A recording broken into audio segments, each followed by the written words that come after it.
All right. Hey guys, what is up? Today we are talking Unit 5, the Roaring 20s, Lesson 3. This is actually our last lesson, the 1920s presidents. And you can see their lovely faces up there on the screen. We got for your viewing pleasure, people, we got Warren G. Harding. He's going to have a lot of scandals. He was a dog. You got Calvin Too Cool for School Coolidge. He had a pet raccoon. And then you got the worst president in American history, at least until more modern history books are written. And that is Herbert Hoover, who only gets that terrible distinction of being the worst president because he had to be the president when the stock market crashed and the Great Depression began. So, these are the guys we're going to be talking about. We're going to talk about their policies and the politics going on in the 1920s. Don't forget, please, to write down your essential question. What were some of the positives and negatives of political policies in the 20s? Here we go. So, Mr. Warren G. Harding, there's his face. Oh, by the way, he's the one that looks like Sam the Eagle. Remember, like the eyebrows, the nose, that little blue Muppet character? He's based off of him. It's totally true. I promise. Yeah, but like Warren G. Harding looks like Sam the Eagle. Okay. Warren G. Harding is from Ohio.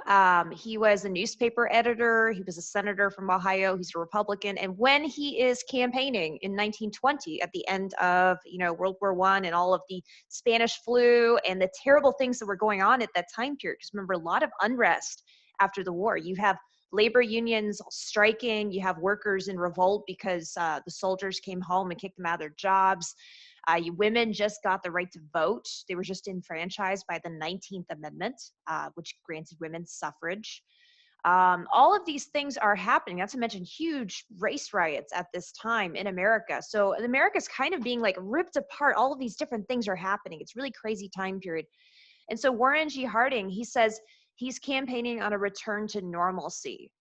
Think about that word normalcy. That's like normal, right? So he wants to go back to like how things used to be, back to normal before the war, before the labor unrest, before maybe women were going crazy and doing the flappa stuff, and before all of those progressive policies that we'd seen from progressive presidents such as Theodore Roosevelt, kind of Taft, and then of course Woodrow Wilson, president during World War I. So that's what he means by a return to normalcy. And it's also kind of talking about going to isolationism. Remember, isolationism means I want to be alone. I want to be by myself. I don't want to have anything to do with other countries. We felt like World War I had been a mistake, and we wanted nothing more to do with international politics, particularly European politics. So America's kind of going to be cutting itself off in the 1920s. And that's also partly what Harding means by return to normalcy. It means, remember, we don't ratify the Treaty of Versailles. Our Senate refused to do that, with senators like Henry Cabot Lodge also refusing for America to join our own president's idea, Woodrow Wilson's League of Nations. We don't join it. Lodge and other senators, they believed that America joining the League of Nations would just drag us into another messy European conflict, and we don't want that. Isolationist. Harding is different from Wilson in terms of he is a northerner from Ohio. So unlike the Virginian Wilson, who was very racist and actually had screened the birth of a nation at the White House, Harding is going to be more civil rights oriented, I guess you could say. He wasn't like a big civil rights leader, but he did support an anti-lynching bill, which seems like an obvious duh. Who wouldn't support it? But you'd be surprised. And actually, we still haven't gotten an anti-lynching bill through Congress yet.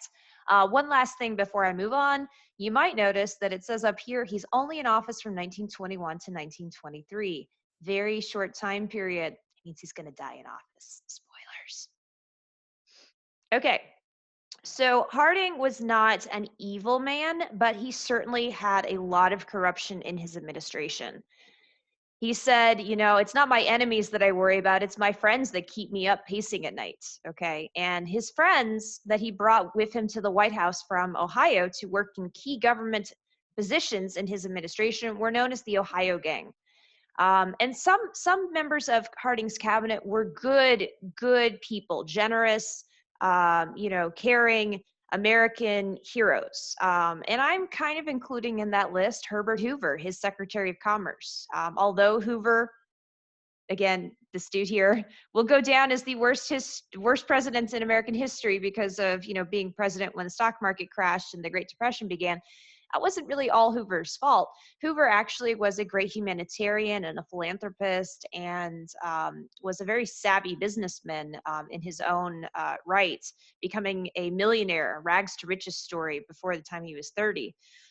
So like there were some good people, but a lot of these friends that Harding brought over, his Ohio gang buds, they were pretty corrupt. Harry Doherty, his attorney general, actually gave out like, prohibition exemptions so people could like drink alcohol in exchange for bribes. He also embezzled a whole bunch of money from the new Veteran Affairs group that was meant to go to veterans hospitals to care for all of the World War I soldiers returning home. Instead, he stole a bunch of that money. So Harry Doherty was pretty bad dude. And then the most infamous of these scandals that will take place politically under Harding had to do with his Secretary of the Interior, Albert Fall.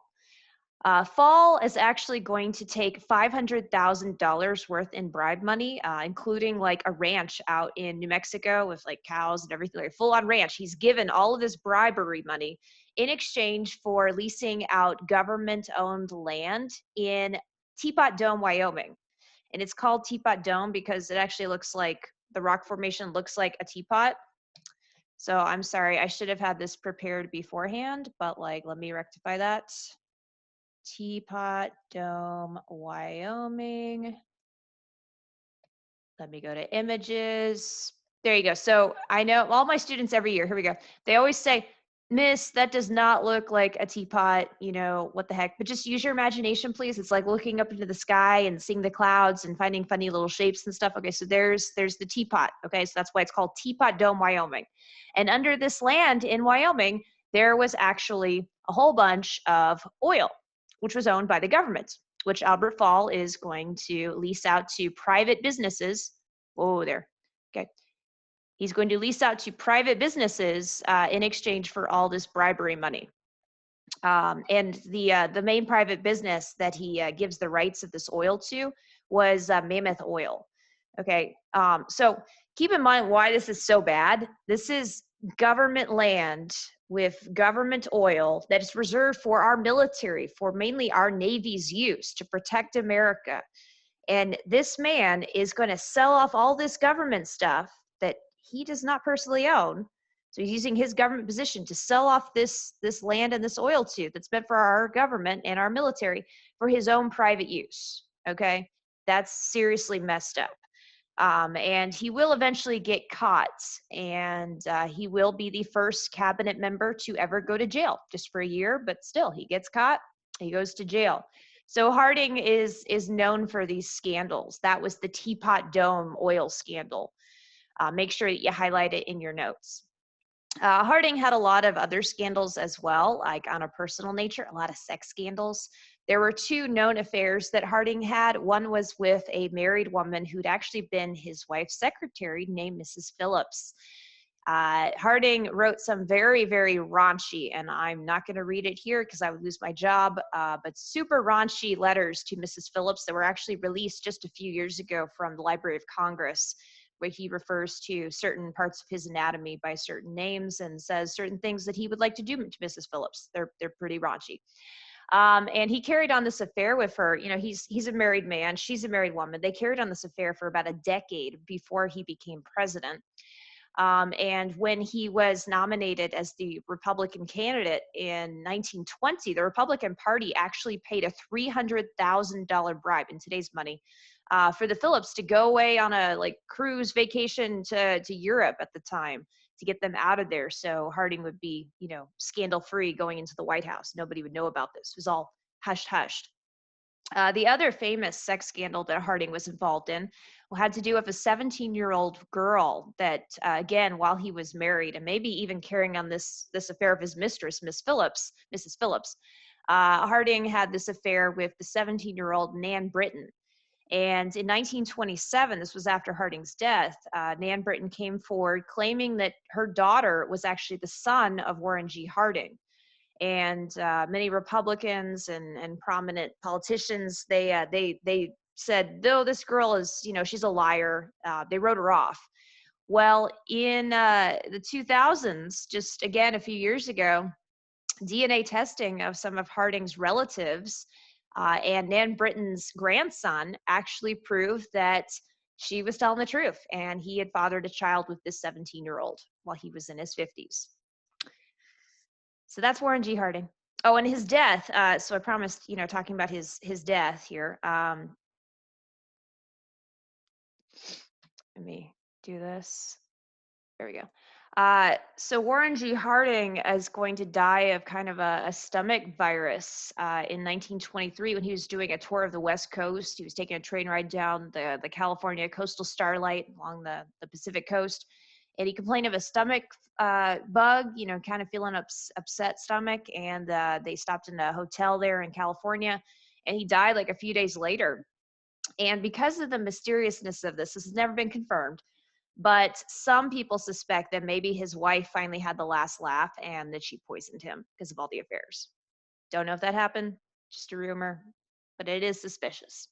And so that's Warren G. Harding. Like all of these scandals, please remember the Teapot Dome oil scandal, where Secretary of State Albert Fall is going to lease off government land in Teapot Dome, Wyoming, that has oil beneath it to a private oil company called Mammoth Oil in exchange for $500,000 worth of bribe money. Seriously messed up stuff. And you can see this political cartoon.